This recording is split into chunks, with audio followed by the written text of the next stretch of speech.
কাছের মানুষের থেকে আপনি কখনো ভালো কিছু আশা করবেন না এবং পেজ নিয়ে তো কোনো সময়ই না। কারণ কাছের মানুষই আপনাকে দেখবেন কখনো একটা লাইক, কমেন্ট কিছু করবে না এবং আরও উল্টো আপনাকে নিয়ে উপহাস করবে, হাসাহাসি করবে এবং মানুষের কাছে নিন্দা, পরনিন্দা করে বেড়াবে। কারণ কি দেখবেন আপনার কাছের মানুষজনই আপনার এইসব নিয়ে মাথা ঘামাবে এবং তারা আপনাকে সামনে আগাইতে দিবে না বা এরকম অনেক কিছু করবে যাতে আপনি পিছনে চলে আসতে বাধ্য হন।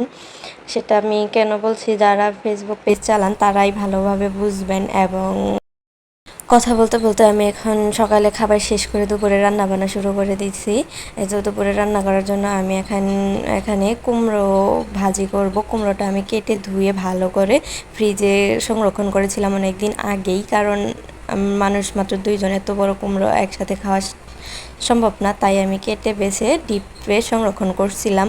আর দেখেন আমি এরকম বরফওয়ালাই ভাজি করব, কারণ যদি আমি এটা নর্মাল করতে যাই তাহলে এটা ভাজি করলে আর মজা লাগবে না, তাই আমি এখন এটাকে বরফ সহই তেলের মধ্যে দিয়ে ভাজি করব। তখন এটা পানি শুকিয়ে যাবে আর এটার ভাজি করলে সেই টেস্টটা মানে ফার্স্ট টাইমের মতোই টেস্ট লাগবে। কিন্তু আপনি যদি নর্মাল করে এটাকে ভাজি করেন তাহলে কিন্তু এটার টেস্ট একদমই থাকবে না। তাই কোনো কিছু যদি আপনি কাঁচা সবজি, তারপর কাঁচা আম এগুলো সংরক্ষণ করেন, আপনি সব সময় চেষ্টা করবেন একদম ধুয়ে কেটে বেছে রেখে দেওয়ার, যাতে আপনি যতটুকু লাগে আপনার ডিপ থেকে বের করে সরাসরি তরকারিতে ব্যবহার করতে পারেন। তাহলে দেখবেন সেই জিনিসের সাথে একদম টাটকা সবজির মতোই লাগবে এবং ফ্রেশ থাকবে।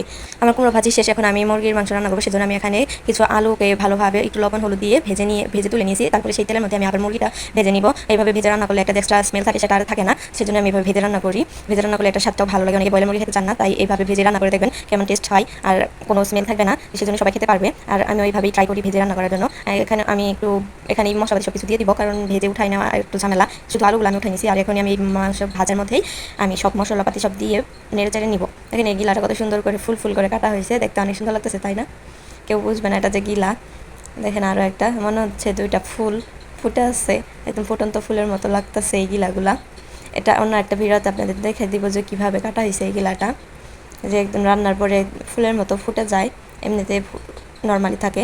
তো আমি এখন পেঁয়াজ, রসুন, আদা বাটা সব কিছু দিয়ে দিচ্ছি, দিয়ে আবার ভালোভাবে এটাকে ভাজা করে বা কষিয়ে নিব। আর গরম মশলাও দিয়ে দিব এখন। এটা গরম মশলা তেলের মধ্যে দিলে বেশি ভালো হয়, কিন্তু আমার প্রথমে মনে ছিল না, তাই আমি এখন দিলাম। তো আমার সব কিছু রেডি, ভাত, তরকারি, ডাল। এখন আমি একটু দুধটাও গরম করে নিলাম খাওয়ার জন্যে।